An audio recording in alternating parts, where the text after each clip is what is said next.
Boom! Welcome back to the Sebs Show, ladies and gentlemen. It's your boy Sebs here, coming at you live for UFC 214 on July 29th. Man, this is a big fucking card. Cormier versus Jones 2. We got 3 title fights. Woodley, Maia, Cyborg, Evinger, Cormier, Jones. We got Lawler and Cerrone, Jimmy, Manuwa, Volkanovski. On the fucking prelims, you got Jason Knight, Ricardo, Lamas, man. Albo and Barao. Moicano versus Ortega. You got Brooks and Shelton on the prelims. Like, this is a real stacked card from top to bottom. My opinion, probably the most stacked card of the year. Other than that, let's get, before we get into it, tomorrow night at 10 p.m. Eastern, set your clocks, ladies and gentlemen, set your alarms, 10 p.m. Eastern, we are going live at the MMA Roundtable for UFC 214 with MMA Kelvin and UFC Bro Picks. My boy Justin Kelvin and myself will be breaking down UFC 214, giving out our bets and whatnot. Definitely gonna, you guys gotta tune into that one. That's gonna, I guarantee you there's gonna be some arguments on that one, just about our picks for sure. But other than that, let's get right into it. Let's start off with our first fight of the night on UFC Fight Pass early prelims. We got Drew Dober versus Josh Burkman here. Let's start off with my boy Drew Dober. Drew Dober's a pretty good wrestler. I wouldn't say he's on the same level as Josh Burkman. I believe Josh Burkman was collegiate. I could be wrong, but nevertheless, I don't think he's one of the best at He's sorry, not one of the best. He's actually one of the better grapplers, I would say, in for MMA.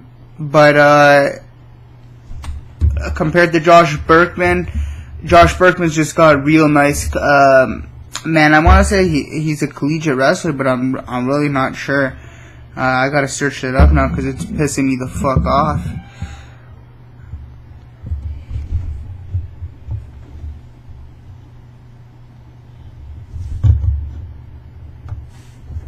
Sorry guys.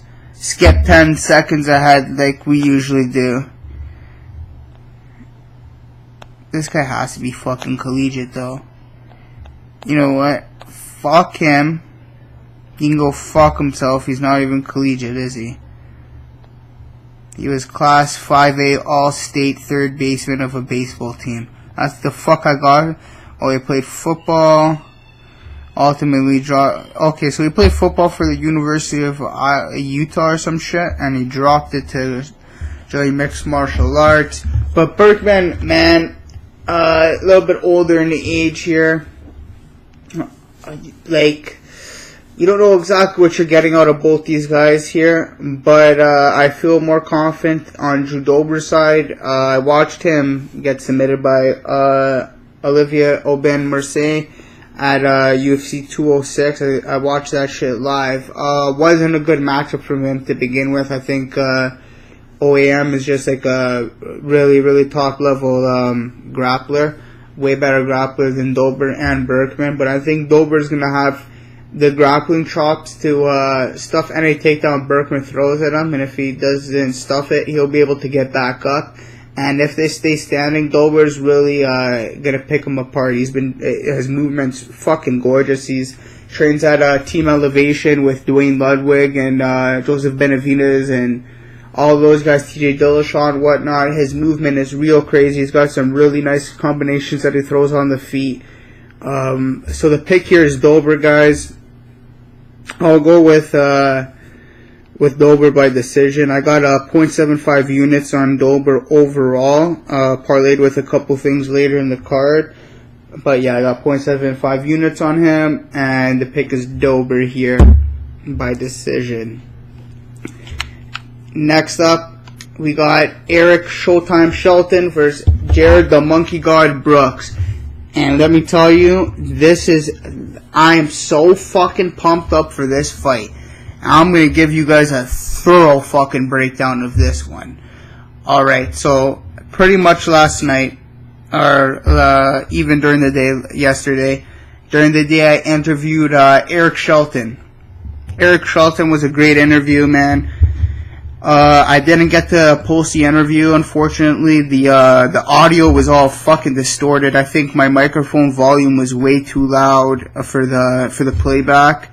And then it was in like half speed, and then it didn't capture the video. It wasn't capturing the webcam that I'm using. That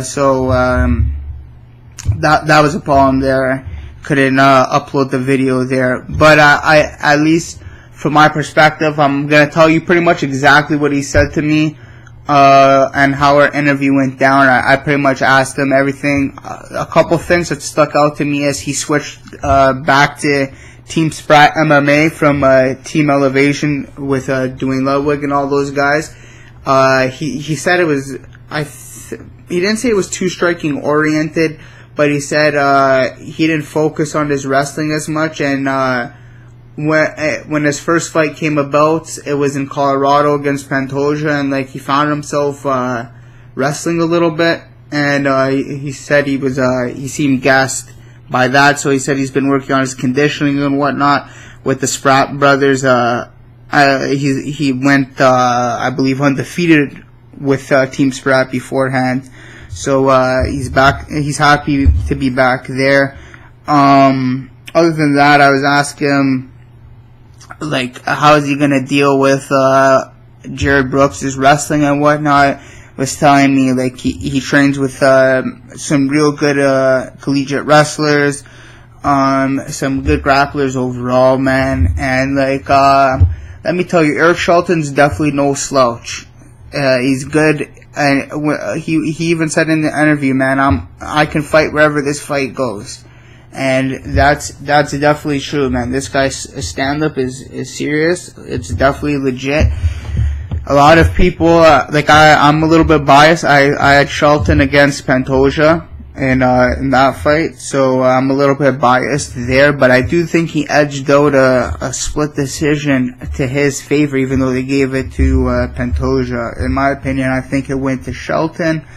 But nevertheless, he did lose that fight. So this is his second fight up. And before I just get into Jared Brooks, I just wanted to get on one more thing here. All the questions I was asking Eric Shelton, I also asked him about the trash talk that's been going on back and forth on Twitter between him and Brooks. And he admittedly said to me that Jared Brooks has gotten into his head at a point where he responded on Twitter, and that's all Jared Brooks definitely wanted. But Eric Shelton admitted it to me, man, and he did sound confident. I'll give him that. Sounded definitely confident, like he's looking for the finish. It's gonna be a fucking war. I'm telling you, this is gonna be a good fight, man. I'm really looking forward to this one. But on the other hand, we have Jared Brooks. If you haven't seen my interview with Jared Brooks, go check that motherfucker out as soon as you're done watching this. And I guarantee you, you will side with me. And I am choosing Jared Brooks here. I got 4 units on Jared Brooks, parlayed with somebody later in the card. I am very confident in Jared Brooks. He's very confident in himself. Let me just break this all down. So yesterday, after the Eric Shelton interview, probably right when the fights, not when the fights, I'm getting all confused with my days now, but later in the night, I got a message from Jared Brooks saying he's down for his interview. So, boom, we set it up and whatnot, and this kid is spitting fucking gold on the mic. He is very confident coming into here. He's coming from a very good camp in MASH Fight Team, very underrated camp. They're an affiliate of Michigan Top Team, with Cody Stamen, who just made his UFC debut and looked outstanding. He trains with him nearly every day. Something else that set this aside for me is Eric Shelton is a little bit flat-footed. He's not very light on his feet as a Muay Thai fighter, as Jared Brooks is very, very fluid movement in and out, just like Cody Stamen. They have very similar movement. I think Jared Brooks is a little bit more aggressive with his striking and his movement overall, and he's very fast. He's definitely obviously faster than Cody Stamann. This kid's fought at 115 fucking pounds. He told me word for word I had to cut my balls off to make 115 because he's not that small. There's no way. He's a thick 125, he's a little short in height. I think he's 5'2" or some shit. I might be wrong. Sorry if I'm downplaying the height a little bit, Jared. Fuck, man. But he's just a fucking killer, man. The vibe I got from him was unbelievable. I felt his energy through the interview, and everything he was telling me, I believed 100%. So, pre-tape, I was really on Jared Brooks. After tape, even more on Jared Brooks. And then talking to both of them, I was for sure, fucking Jared Brooks, man. I gotta put 4 units on Jared Brooks. It's a must. The only reason I'm not putting the max bet here is he's making his UFC debut, and it's against Eric Shelton's coming off the loss, so he might be a little bit hungry. I also have the over in this fight played quite a bit. Let me see how much units I have the over. Let me go. We got 0.5. So far it's 0.5 units, and I think I do have it with a touchy feel. Yeah, so I have it with 2.67 units to win 2 units with somebody later in the card, and then I have it parlayed with, I believe, a bunch of stuff. Let me make sure. Sorry, guys. Oh no, I have it parlayed with something else later in the card. The over rounds for 0.5 units to win 0.37 units. But the big one is 4 units on Brooks and somebody else to win 3.06 units. Very confident in Brooks, like I was saying, man. Fucking something else that really stuck out to me is he's been working with, he mentioned working with Carol Rowe. And Guy Monarch, who is his strength and conditioning coach, who's the strength and conditioning coach of the Detroit Red Wings and the Detroit Lions. So this guy's cardio is fucking insane. It's going to be on point 100%. I expect him to... Something else I really liked that he said was... wherever this fight goes, he's going to beat Eric Shelton. If he's standing up and he feels ever so slightly Eric Shelton's taking advantage on the feet, he's going to take his ass down real quick. If he's feeling him beating him on the ground, and he said, word for word, I don't think, I think he said a little bit more strongly. He said, I'm pretty fucking sure he's not going to be able to beat me on the floor. But if that does happen, he said he's going to beat him in and out on striking and on the floor. Just with he said his movement is something Eric Shelton's never seen. He's been making very improving strides. I was very, very juiced to watch him versus Ian McCall. But just go watch my interview with him, and you guys will see why I'm completely on this Jared Brooks train, man. I have 4 units on him, and I think that's one of my my more confident picks to the card. Obviously, I have 4 units on it, so I should be confident. But I just think Eric Shelton's not going to be able to stop the takedown and the ground and pound of Jared Brooks. I think he 30-27s him, and this goes all 3 rounds. But he 30-27s him, unanimous decision, Jared Brooks.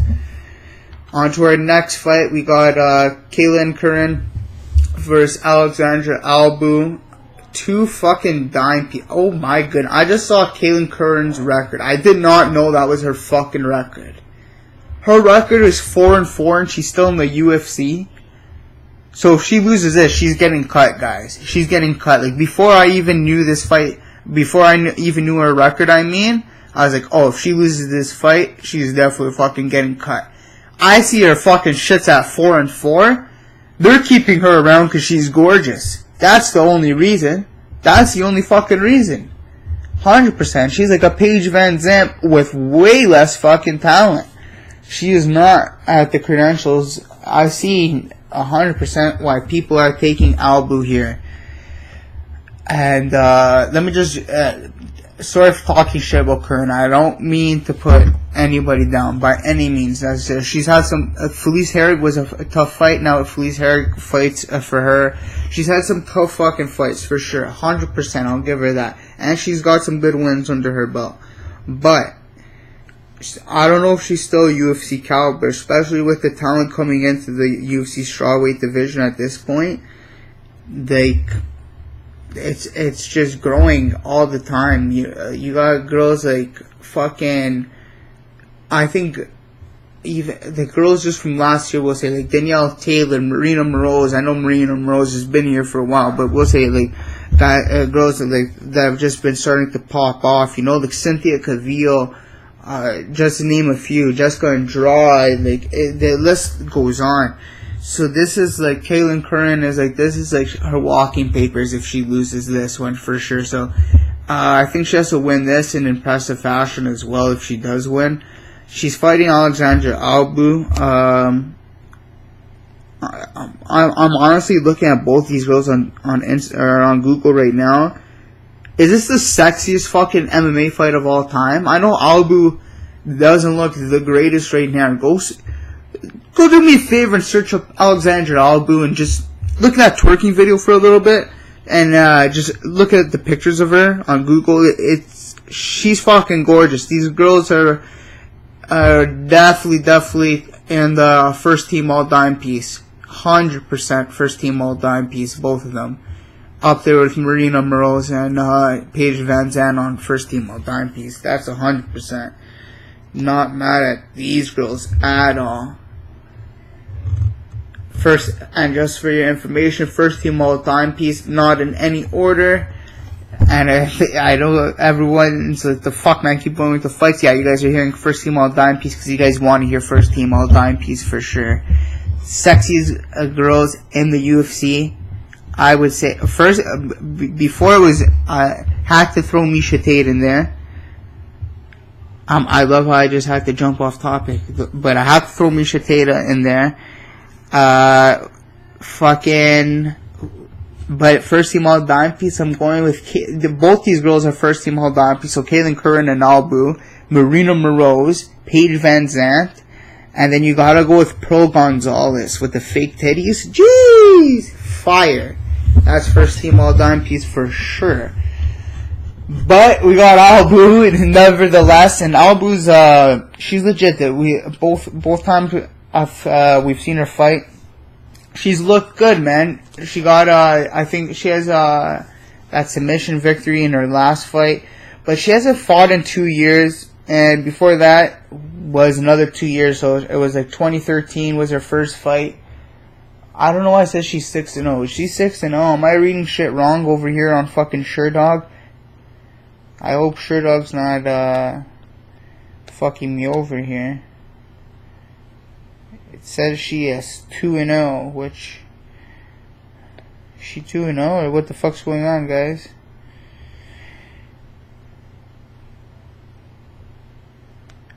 Nevertheless, I saw the fight gambler. Shout out to him. He pointed out some. Oh my goodness! Go on Sherdog. Just look up Alexandra Albu. Her picture's so fucking gorgeous already. Says she has 2 wins on there too. Does she only have 2 wins? Like, what the fuck's going on? Why do they say 6-0 here? UFC has to get their shit together. But she has that 2013 knockout in Russia, Octagon Fight Club, and then her only UFC fight was so long ago, man. It was fucking Krokop versus Gonzaga too. Yeah, 2015 that shit was, April 11th. And I think her last fight was at 135 pounds. She's a former pro bodybuilder. And pretty sure she used diuretics before to get like her weight down, which she won't be able to do this time. Worries me a little bit about the gas tank on that. The thing I'm eyeing over here, and I took the smallest stab, and when I say small, it's a fucking 0.2 stab, 0.2 unit stab in a huge parlay. but I did take the over rounds here. I think it's quite fucking parlayable and quite playable even straight up. It's at like minus 130 something. And so that's, or minus 130 or lower even. I think it's at minus 129 or something. Minus 128 even. But I have the over 2.5 rounds in this one. I think it goes over 2.5 rounds. I think Curran knows she's fighting for her job. She's going to fight a lot more smarter. Albu with the layoff, it's going to take her a round or two to get used to this. I think this goes all 3 guys. But I will ever so slightly lean with, you know what, I'll go with Curran to get the upset here, guys. I think she needs the win. Gorgeous, and the other girl's gorgeous too, but fucking Curran needs the win. I know I was saying she's not UFC caliber and stuff, but I think with a long layoff and like this girl used to fight at 135, now she's fighting at 115 and stuff, and was definitely on something before if she was a pro bodybuilder. I'm ever so slightly leaning with Curran on this. I can see a lot of my boys are picking Albu in this fight, and I don't blame them. She looks like a legit talent, so I don't blame you if you take the stab at either or here. But I think the best bet here is the over rounds. It looks the most playable. Next up, we got Andre Fili, my boy fucking Touchy Fili versus Kelvin Kattar. Now, Touchy Fili is legit. Max Holloway said he is the hardest puncher he has ever faced, so this boy can fucking punch hard. He's Cody Garbrandt's main sparring partner. He's got some his wrestling's been improving like a motherfucker. His grappling's been improving like a motherfucker. At Team Alpha Male, and his striking has been looking better and better and better every fight. I know he got knocked out by Yair, but he bounced back against Hawkman Diaz, looked amazing in that fight. Touchy Fili is the real deal, man. And when he puts his combinations together, and he uses his fucking reach, and he uses his long, he's a bit big for this weight class. So when he uses that and he fucking puts it together his combinations, he typically wins fights, man. He can knock people's lights out. He hits very hard, and he is a very underrated grappler, I think, as well. Kelvin Kattar, I see a lot of people, well, I don't see a lot of people, I see a couple of people take a little stab at this guy, thinking, I don't know if it's a fade on Andre Fili, if they think Andre Fili is a fade, which is, in my opinion, that's a big mistake. If you think Touchy Fili is a fade, this kid is not a fade in my opinion at all. But Kelvin Kattar, from the film I watched on him, he's pretty fucking slow for a featherweight, man. Sorry guys, let me just jump on something real quick. Oh, something else. Yeah, so he's looking better every fight, Fili. But Kattar throws a lot of wild punches, man, and he's susceptible to either takedowns in the open of the octagon against the cage. Like, he throws these wild hooks, and he's open to counters and takedowns when throwing those punches. And something else I don't like is he throws single shots, not a lot of volume on his end, where Touchy Fili's always pushing the volume, always throwing combinations. So I'm looking for Touchy Fili to definitely win the striking matchup of the two. Touchy Fili's definitely the faster fighter of the two. I saw Kattar looking a little bit, I don't know if he was gassed that fast. I don't know if he's naturally that slow. I don't know if he's looking for a power shot, but he was looking pretty slow in the fight that I watched him. It doesn't look like a fast featherweight. Obviously at 16-2, the kid's a legit talent. But other than that, man, I think. Sorry, guys. I'm getting a little misleaded here. I lost my notes for a second. Just give me 1 second.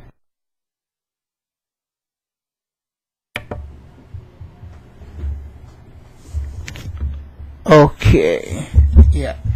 Sorry, guys. Yeah. Okay. And Kattar, something else that I did see is he's got some pretty good head movement. He is light on his feet.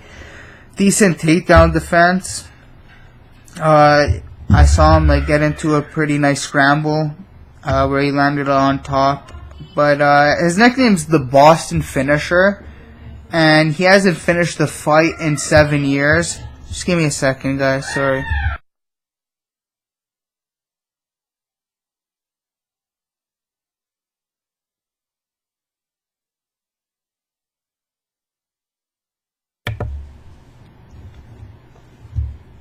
Sorry about that, guys. Yeah, so he hasn't finished a fight in 7 years. I also find him pretty slow, like I said, for a featherweight. So I have touchy-feely here. Let me see how many units we have completely. I got 2.76 units on touchy-feely in the over rounds for 2.5 rounds. Over 2.5 rounds for touchy-feely and Brooks. And then I got 0.25 units on touchy-feely, Drew Dober, and something else later in the card. And I got touchy-feely, Drew Dober, something else later in the card again, 0.5 units. And is that it? Yes, it is. So I do quite, in total that's like definitely, what? 3.5 units pretty much on Andre Fili, so I'm pretty fucking confident in Andre Fili in this one. I think he gets the job done, and yeah, very excited to watch his performance here, guys. Next up, we got Renato Moicano versus Brian Ortega, and Renato Moicano looked good against Jeremy Stephens, man. I had Jeremy Stephens in that fight. I thought Jeremy Stephens was gonna fuck his day up. But he picked Jeremy Stephens apart, man. This kid's striking is legit. I saw a lot of guys. I saw like Dan Levy and whatnot on Moicano in that beforehand on him, and just saying like, how legit this guy's striking is. So, but I thought Jeremy Stephens would really knock this guy's fucking head off, and then I watched the weigh-ins, and the weigh-ins even got me more juice. If you go back and watch the UFC Kansas City weigh-ins, fucking Jeremy Stephens is all up in his grill, and I think Jeremy Stephens, like, I thought he was gonna, he even says, like, I'm gonna break you. He makes the motion with his hands, like, I'm gonna break you. But man, who got broken was Jeremy Stephens. Got picked apart that whole fight, and Moicano came out the victor. He's taking on Brian Ortega here, who's hasn't fought in a while. I think his last one was that fucking flying knee. Let me double check that. But I'm a huge T-City fan, man. I think T-City has the potential in a few years to be one of definitely, he's going to be top 5 by the end of the year. This guy has the potential to be champ at 145, 100%. Everyone's going to be laughing right now, talking shit. Talk all the shit you want. This kid is a black belt in Gracie Jiu-Jitsu, man. He's going to have Henry and Huron in his corner. He trains with the Machida brothers every day with Chinzo Machida. He goes to the Machida Karate, and he trains with them every day. He's been working with another fucking animal. I don't even know his name for strength and conditioning. He looks awesome ahead of this fight, Brian Ortega. Like I said, if this shit hits the floor, good fucking luck for Moicano. T-City's gonna lock up a triangle as soon as it hits the floor if he lands in his guard. If T-City's on top, he's very heavy. Go watch him grapple with Henry, and you'll see how good this guy is on top. Henry used to say when he was 14 years old, he used to ragdoll guys that were like 220 pounds, like in sparring, just ragdoll them as a blue belt. So like Brian Ortega is legit, man. He's a legit talent, and his striking's improving every fucking fight. He's looking better and better. Obviously, you guys saw that flying knee. He's putting his combinations together better and better. And so he doesn't, now he's even more of a threat. So and his wrestling's getting really good as well. So he knows how to put everything together. I think it's only a matter of time till we see this kid in the top 5 and talking about title contention. But I have T-City all day here by second round submission. I got him in straight up 2.5 units to win 3 units. Very confident in T-City here. Was thinking about throwing a bit more, but I know Moicano's no slouch, and I do like a little bit of plays more in the card. But I like some more plays. I literally played every fight in this card, is what I just noticed. I played every single fight in this card. But I have another I think 15 fucking bets on this card, guys. The usual Sebs kind of plays, you already know. But 2.5 units on Ortega, T-City to win fucking 3 units. Confident in him. But let's move on to Aljo, Funkmaster, Sterling versus Henan, Barao. I see mixed opinions about this one, man. A lot of guys on Barao because of the price. He's plus 220, or no, not plus 220, plus 120 right now. This fight's at 140 pounds, so you guys have to understand that. I know Henan Barao has been fighting at 145, and then now he wanted to go back. Originally, this was scheduled to fight at 135, which was a mistake. I thought he looked good against Felipe Nover. He didn't look great against Felipe Nover, but man, I think I'm just not a big fan of the weight cut thing. And obviously, if you're moving up a weight class and then you win, and then you want to move down, something's wrong. I don't know. But since USADA came in, this guy hasn't been the same. You guys saw TJ Dillashaw fucking pick him apart. Jeremy Stevens, and he looked good last time out against Felipe Nover, but he's going against a young fucking bull in Aljamain Sterling, and a lot of people like to talk shit about Aljamain Sterling, how he doesn't throw enough volume, and I definitely agree. He doesn't throw enough volume. He doesn't let his hands go as much as he should have. I'm surprised the significant strikes are this close, 3.46 to 3.64. Definitely didn't expect that. But Aljo needs to let his hands go a little bit more. I was watching Ali Quinta and Ariel Helwani talk, and he was saying in sparring how he's liking Aljo going into this fight. He thinks it's a real good fight for him, and he's letting his hands go in sparring, something I wanted to hear. Aljo's coming off that win as well against Augusto Mendes, where he looked really good. And his fight IQ, the kid's young still, man. I know it's not completely there yet, but it's gonna take a while, obviously, to get in the octagon. But it's increasing every single time. His striking's getting better and better. He's a product of, he used to train with John Jones, and he's legit, man. This kid is so athletic, can throw nearly anything, and he has the knockout power to knock you out. He's just scared to throw heavy punches and hard shots sometimes. He's looking for counters a lot of the time. I think if he lets his hands go and throw some combinations, he would do way better than this kid would be already in the title picture, man. Top 5, talk about title contention. He's number 8 right now, but regardless, I have 3 units on him. I think this is a great spot for him. I think he uses his wrestling for Henan Barao just like TJ Dillashaw did. I think his movement and the way he switches stances is going to be way too much against Henan Barao like TJ Dillashaw was. And I just think his reach isn't that significant. It's only 1 inch. I thought his height and reach were he looks way bigger to me. But I don't know if that's from past. I didn't put them side by side yet. Obviously, this is the only side by side I get of them.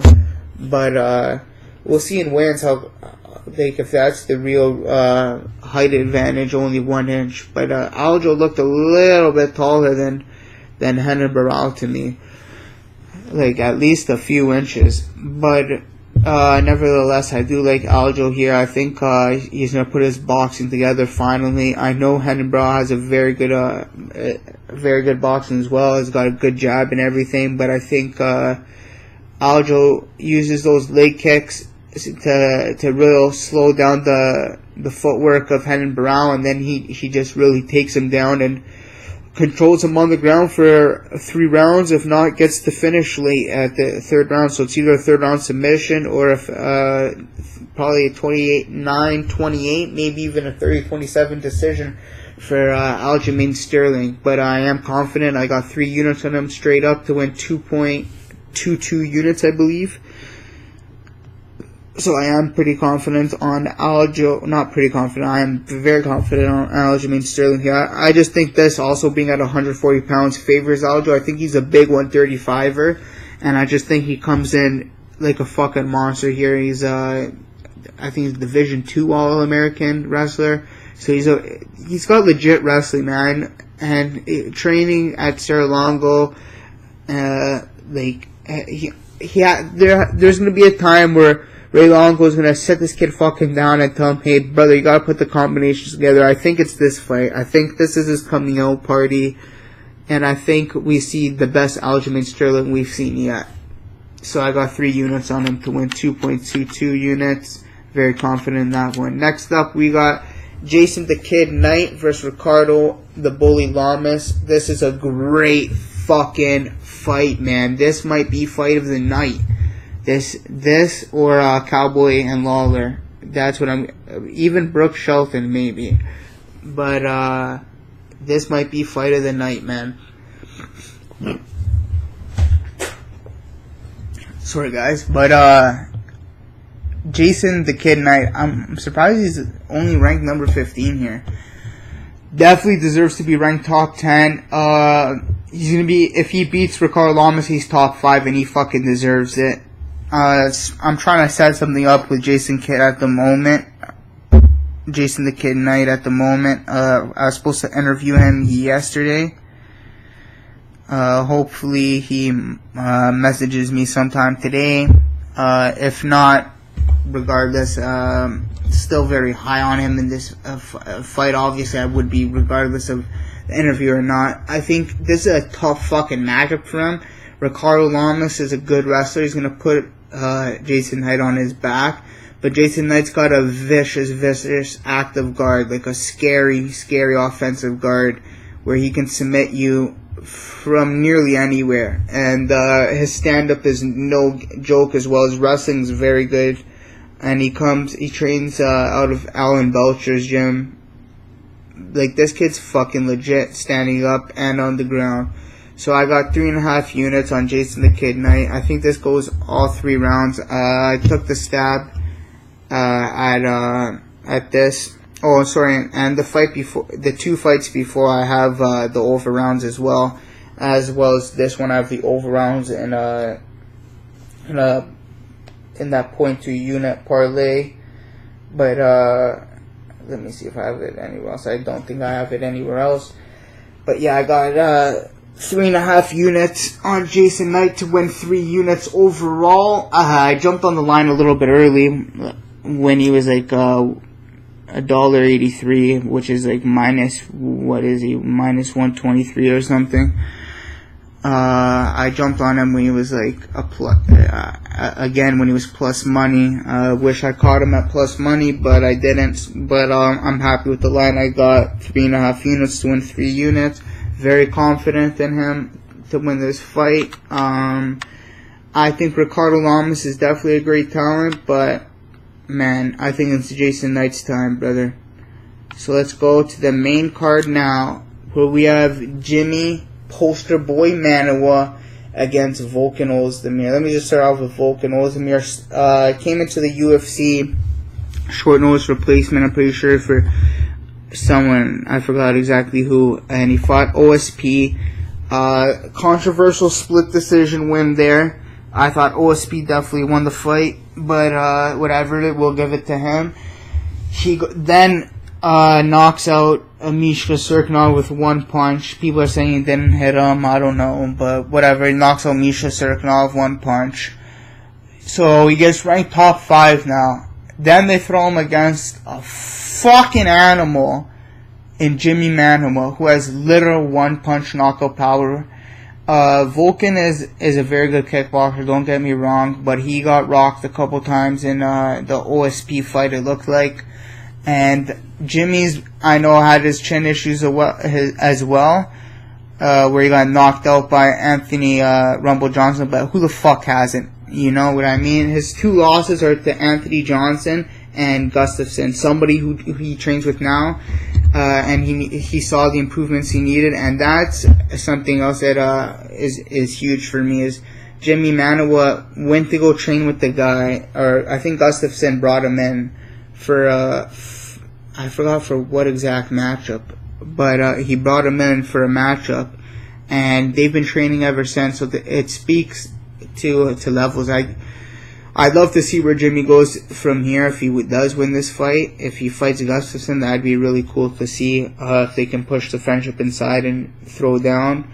But I'm with Jimmy all day here. I got 5 units max bet on Jimmy here, guys. Very, very, very, very, very confident in Jimmy Manuwa. I got the under rounds as well in that 0.2 unit parlay.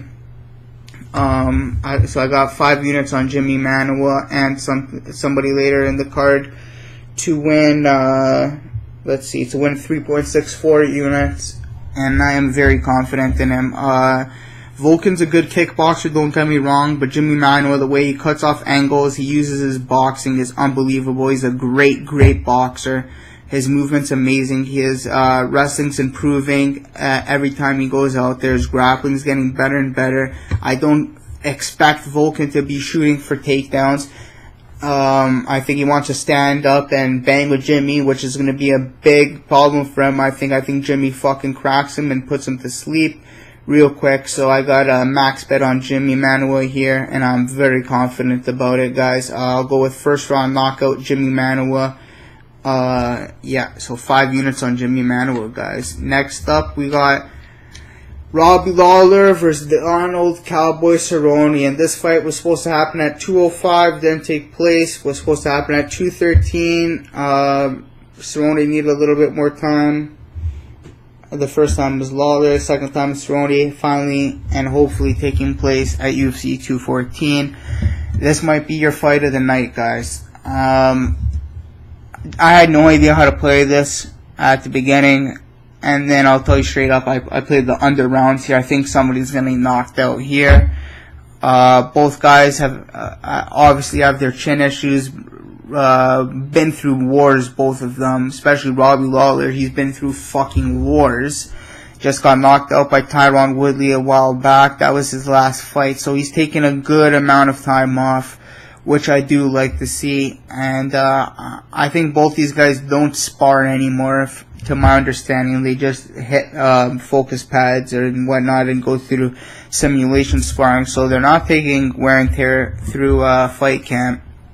But man, their chins are already worn and torn, so this is a hard match to choose, man. Like, the Cowboys got the wrestling to defend Robbie's takedowns, but I think Robbie can take him down quite a bit. Definitely the better. It's hard to say the better stand-ups with Cerrone. I think the better overall stand-ups with Cerrone. I do favor him on the feet. I think he's got beautiful Muay Thai. Ruthless Robbie Lawler's a fucking animal on the feet as well. But I think one of these guys are going to sleep. I don't know who. I'm probably going to side. I'm going to side with Cowboy Cerrone to knock out Lawler in the second round. We'll go with, guys. Yeah, so Cerrone to knock out Lawler in the second round. It's a hard one to choose, guys. I believe they weren't former training partners. He's from Jackson Wink, and Lawler, they might have been. I forgot if Lawler went to Jackson Wink before, but yeah, so I got the under 2.5 units here. Let me see how much money we got on there. We got 1.25 units with this and something later in the card to win 2.08 units. And then we have 0.25 units straight up on the under 2.5 rounds to win 0.25 units. So next up on the docket is Chris Cyborg versus Tanya Evinger. Tanya Evinger making her UFC debut, the current bantamweight champion in Invicta. She's good on the ground, but she's older in age. She's at 36 years old. She's lost to girls like Alexis Davis, Rocky Pennington, Sarah Burkman, which is no slouch, obviously. But yeah, man. I think I gotta check something real quick, though, guys. Real quick, I gotta check something. Like, I do know she is a serious she is a serious threat on the ground. She's good standing up, and she's a tough lady. I was gonna say something else, but she's a tough lady, man. She's 36 years old, though, man. That's the thing. I think she fights out of Gracie Barra or something, but oh, sorry about that. I don't see her really employing any submission game, takedown game on Chris Cyborg here. Pretty much, guys, I'm going to be straight up with you right now. I have Cyborg parlayed with so many things. I got, in total, I'm not joking right now, in total, listen to this right now, Chris Cyborg, I have in total, once again, 19.25 units, all on Chris Cyborg.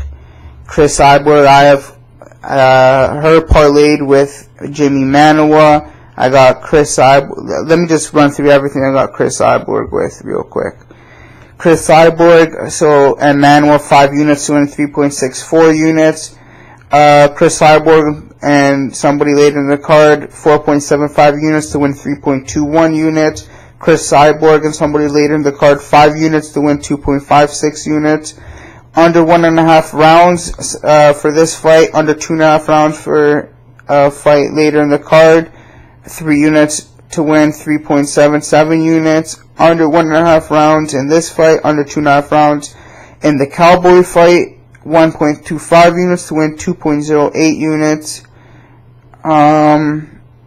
Where else do we have her? The under rounds in this fight. Dober and Fili 0.25 units to win 0.36 units. The under rounds again, 0.5 units. Under rounds in this, and the over rounds in the Brooks fight, 0.5 units to win 0.37 units. Fili, Dober, and Cyborg, 0.5 units to win 0.46 units. The under rounds is the last under rounds in the 0.2 units to win 1.88 units, and then we have her and Jared Brooks 4 units to win 3.06 units, 19.25 units overall.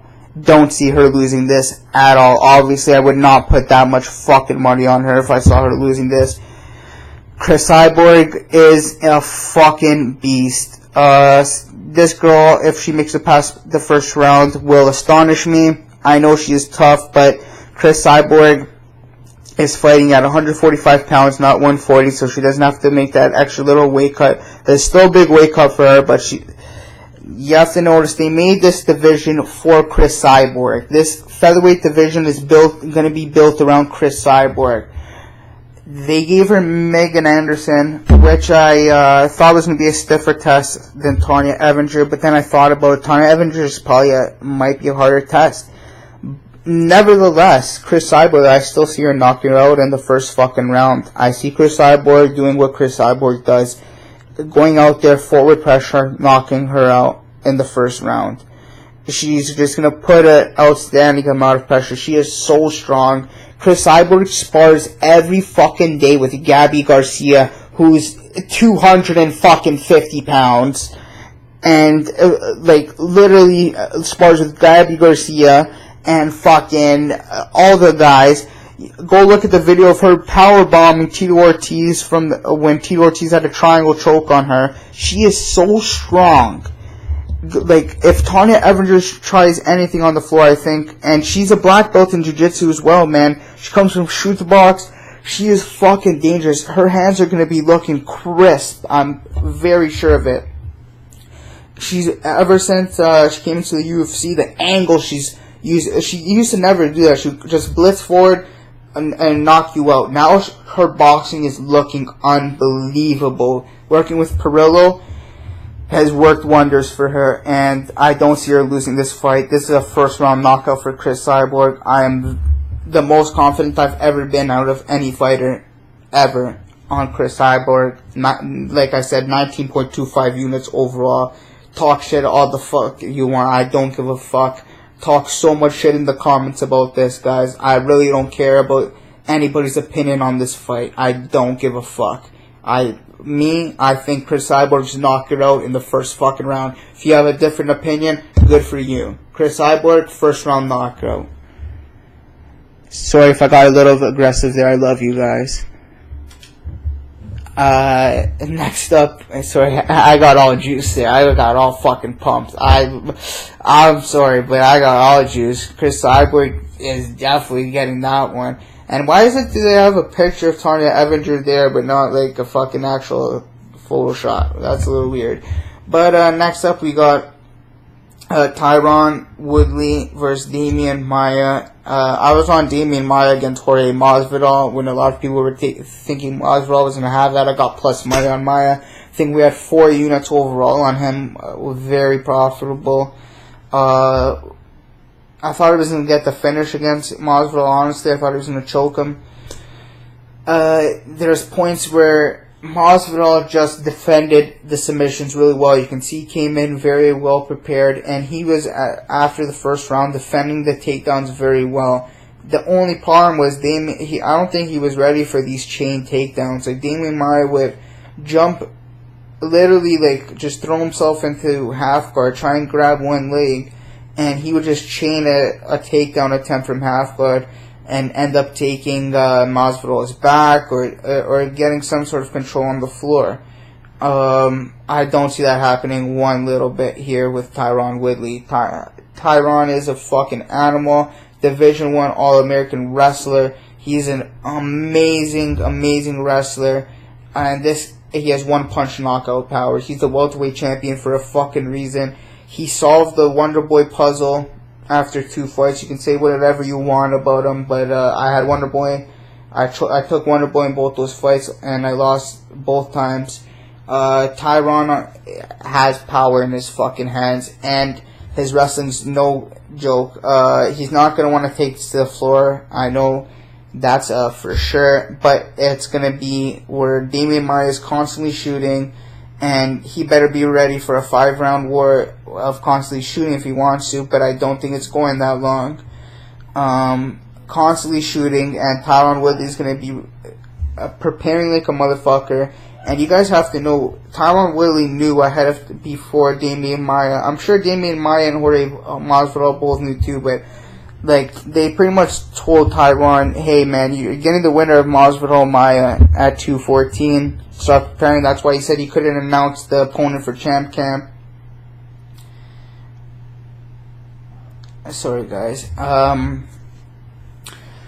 But yeah, that's why in Champ Camp he couldn't announce the opponent or whatnot. Other than that, I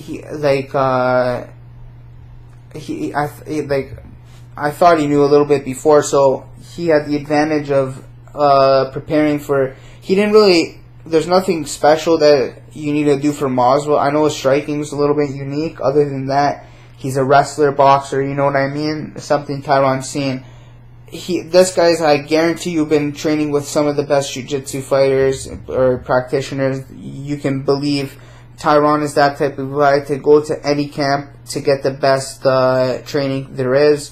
I expect us to see a very good Woodley here, stuffing 3 takedowns in a row and then clipping Demian Maia with a hard right hand that sends him to fucking sleep. So I do have Tyron Woodley and Cyborg here, 4.75 units, I believe.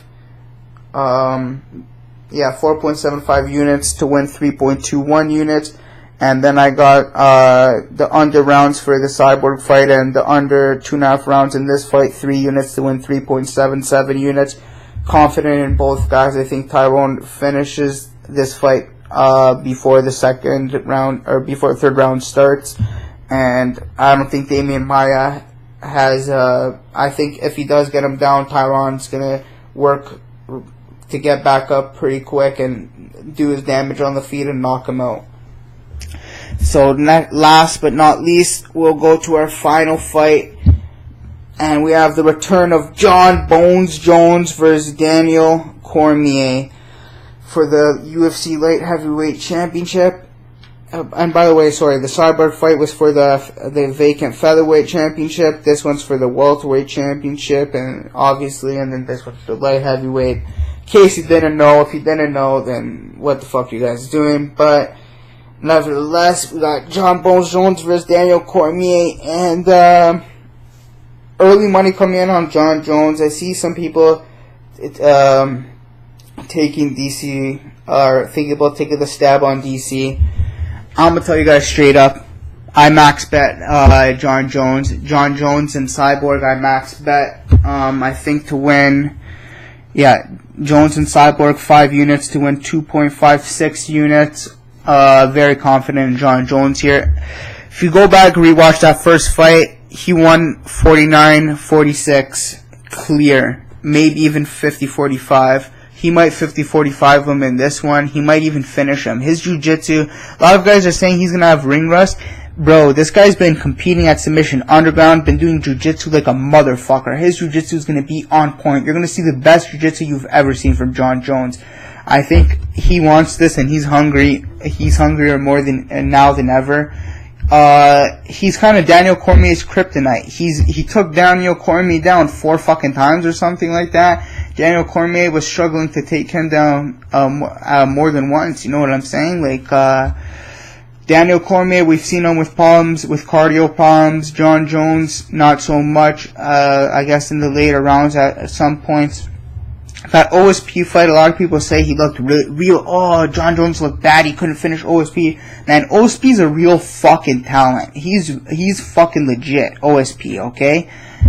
And John Jones didn't finish him, but John Jones put on a hell of a fight for himself. That he easily won 49-46, if not 50-45. He won that fight 100%. The ring, people are saying, the ring rush got to Jones, he looks terrible. He came off a long layoff and he 50-45 a unanimous decision regardless. He unanimous decision to over St. Poo, a top 5 guy, got the interim title, called out Daniel Cormier. John Jones is a physical fucking specimen. He's just something different. He's a freak of nature. And I fully expect him, and I'm very confident in him getting the win on Saturday night here. I think he gets a decision win. If not the decision win, I think he finishes Cormier in the 3rd or 4th, man, with a submission. When Cormier goes for a takedown, boom, guillotine. John Jones is working on that jiu-jitsu like a motherfucker's jiu-jitsu is unbelievable. And I expect it to be on point here. The man's truly never lost a fight in the UFC, or not in the UFC, ever in his life in mixed martial arts. The only loss that's on his record is bullshit. Comes from that bullshit rule, the downward elbow on Matt Hamill, so he got disqualified. He should be 23-0. But I think the return of John Jones, this is it, man. I think John Jones is 100% his fight.